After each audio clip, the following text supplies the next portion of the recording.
First at 4, relief and happiness for a man who spent 15 years behind bars for a fatal fire that killed 5 children. Why prosecutors let him go. We're also tracking cliffhangers on Capitol Hill, a government shutdown about to be averted, the debt ceiling, and President Biden's pet projects. Where does it all stand right now? Hey, Paula. You'll meet Michigan's latest CTO, Chief Testing Officer, and how this little girl is leading other little girls to lead. And we have another beautiful day in paradise, but everything is going to start changing over the weekend. I'm getting more and more confident about the rain's timing, and we'll break it all down for you first at 4.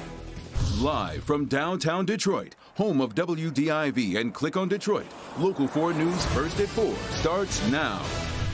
Good afternoon, everybody. I'm Karen Drew. First at 4, the man serving a life sentence for a deadly fire in Royal Oak Township takes his first steps as a free man. Juwan Daring was greeted by friends and family outside the courtroom. Last week, prosecutors asked for his murder conviction to be dropped. He's spent the last 15 years in prison for the fire that killed 5 children back in 2000. An investigation found the prosecutor in the case failed to disclose evidence which could have helped Daring's defense. The judge vacated the conviction. Today, prosecutors announced they will not retry Daring. I know for certain he did not receive a fair trial, and the judge agreed. And I know certainly that the only ethical and moral and constitutional result here is that he be released. It feels great. I'm ecstatic, and I'm really, really, really happy. I couldn't be no happier. This sun couldn't shine not a brighter day on earth. This is the brightest for me. Our coverage continues at 5 with Daring's plans for life after prison. A call for change in Lansing by people who say they were abused by Larry Nassar and Dr. Robert Anderson. New legislation could boost efforts to bring legal action against the University of Michigan. And I will say this. This will go down as the largest sexual abuse, rape, and cover-up in the history of sports. And I think we have a time right now where we can stop this. Because this happened at Michigan State, and we didn't learn a lesson.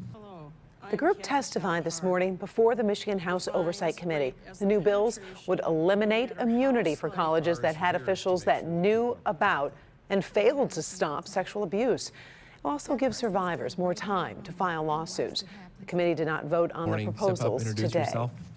All right, let's send you back over to Southwest Detroit and that underground mystery that caused the ground to shift. Crews are carefully digging up the road as they continue to investigate. You may remember the shift knocked a building off of its foundation and caused Dearborn Street to buckle. The city tells Local 4 the cause has been determined as, quote, soft ground in that area. Still lots of questions. It is working with a scrap metal yard across the street to move or shift heavy piles of metal to lessen the chance of the ground shifting again. As you can imagine, residents are concerned. New at 5, you're going to hear more about that investigation, the cause, and the city's advice to homeowners. Our week-long streak of beautiful weather continues at this hour. Let's get the first look at another comfortable evening. Here's meteorologist Paul Gross.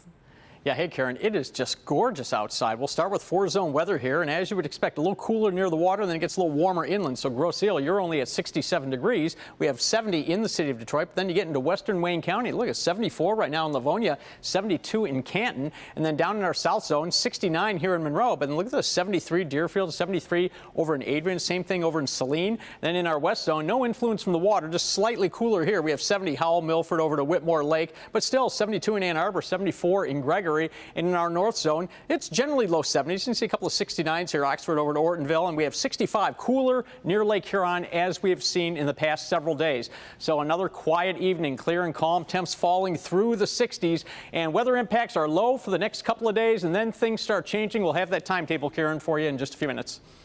Thank you, Paul. We have been following breaking news from Washington all day as Congress scrambles to avoid a government shutdown. Now, we just saw another vote in the past 15 minutes. Kimberly Gill following the very latest. Oh, there's a lot to talk about here today, Kim. Yeah, it really is. Karen, good afternoon to you. It seems the only thing both parties can agree on right now is they want to avoid a government shutdown. So in the past 10 minutes or so, the House of Representatives just passed a short-term funding bill to avoid a shutdown. Hours ago, the Senate voted 65 to 35 for a plan to keep the government running until December 3rd. The House vote was 254 to 175. Now President Biden must sign the bill before midnight. Congress has been unable, though, to reach a deal to suspend or raise the country's debt limit, largely due to Republican opposition. If not, America could start defaulting on its financial obligations for the first time in history. That would happen on October 18th. Meanwhile, House Speaker Nancy Pelosi plans a vote today on a bipartisan infrastructure bill that costs about $1.2 trillion.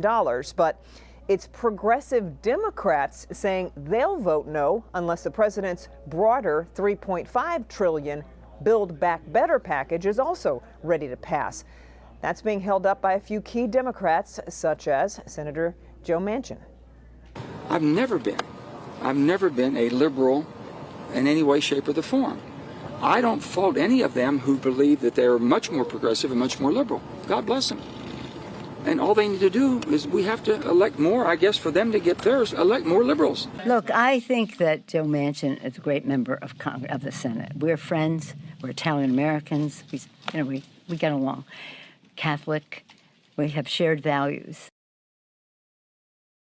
And clearly, the House Speaker hasn't given up on finding some common ground with Senator Manchin.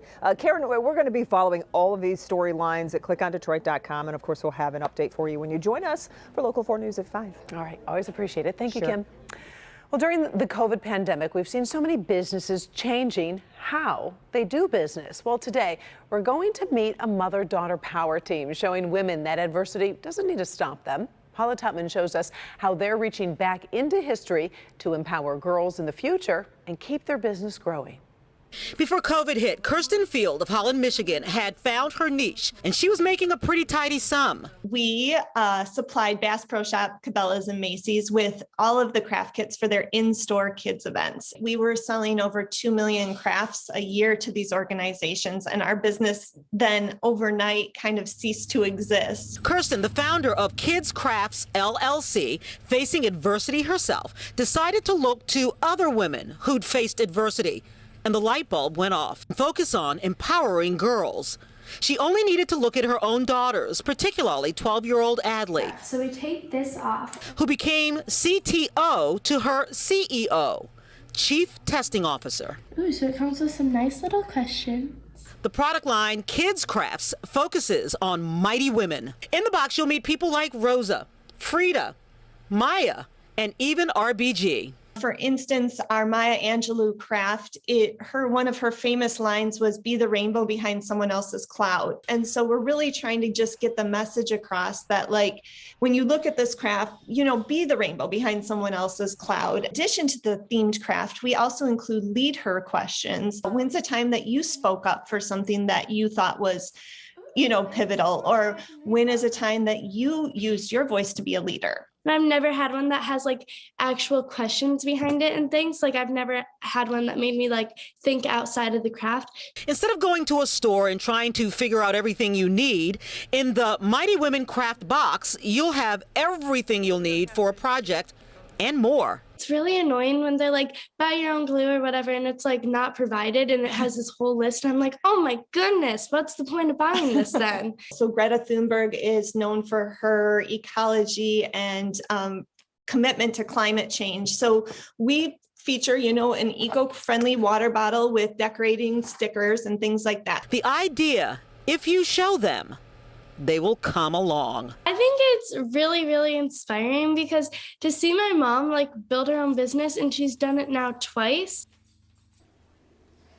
Yeah, really, twice. Once before COVID hit. And listen, this is one of those, but wait, there's more, because this dynamic duo, while getting ready to do their launch in a couple of weeks for their online sales, they're simultaneously putting together another kit. And it's basically business in a box for girls, where they have a business plan template as well as marketing materials and things that little girls can actually make so they can start their own businesses and start the journey for entrepreneurship, which answers the question, what did you do on your co-vacation? I show girls that they rule the world. Karen? Paula, you and I, moms of daughters, I can totally relate. And I love this because a lot of those craft projects are geared towards little kids. And I really think sometimes they forget about that 11, 12-year-old age group. So great idea. I think I'm going to get some of those. And those would make good birthday presents, too. I think so. We're going to put a link on our social media platforms so you can connect with them. Sounds good. Love supporting that. All right. Thank you, Paula. And still ahead, here first at 4. Her father is out, but pop star Britney Spears isn't quite free yet. We'll talk about a possible legal strategy that could pay off later. And then what comes next? Target is kicking off holiday deals well before Halloween. We'll tell you when you can start saving, why your bargain hunting is not over when you bring your items home. First, urgent advice to pregnant women about the COVID vaccine from the CDC. We've got the latest information on a pregnant woman's risk of death and the impact of unborn children next.